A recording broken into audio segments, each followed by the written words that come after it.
வணக்கம் மக்களே. உலக நாடுகளிலே குழந்தைகள் உடல் பருமன் அதிகமா இருக்கிறதுல இந்தியா 2வது இடத்துல இருக்குன்னு சொல்லப்படுது.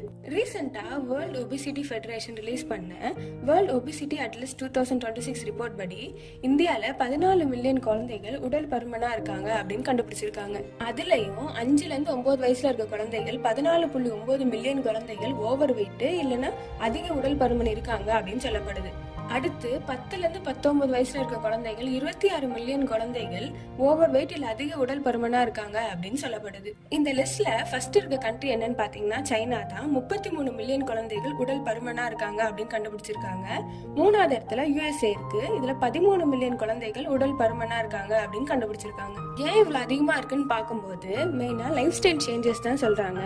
அதுவும் இந்த பிசிக்கல் ஆக்டிவிட்டி ரொம்ப கம்மியா இருக்கிறது, நியூட்ரிஷன் சரியா கிடைக்காம இருக்கிறது, ஜங்க் ஃபுட்ஸ் மெயினா எடுத்துக்கிறது, இது எல்லாமே சொல்றாங்க.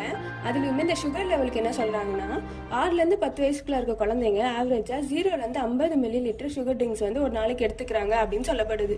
இதனால என்ன பிரச்சனை எல்லாம் வரும்னா ஹைப்பர் டென்ஷன் வர்றது, பிளட் சுகர் அதிகமாகிறது, அப்புறம் லிவர்ல பிரச்சனை வருது, பிளட் ஃபேட் அதிகமாகிறது, இந்த மாதிரி பல பிரச்சனை வரும் அப்படின்னு சொல்லப்படுது. இந்த ஒபிசிட்டி பிரச்சனைய சிம்பிளா பார்க்காம மெயின் கன்சர்னோட கவர்மெண்ட்டும் அதே மாதிரி பேரண்ட்ஸும் கண்டிப்பா பார்த்தே ஆகணும். இல்லைன்னா சின்ன பசங்க தான் பெரிய பாதிப்புக்கு உள்ளாவாங்க.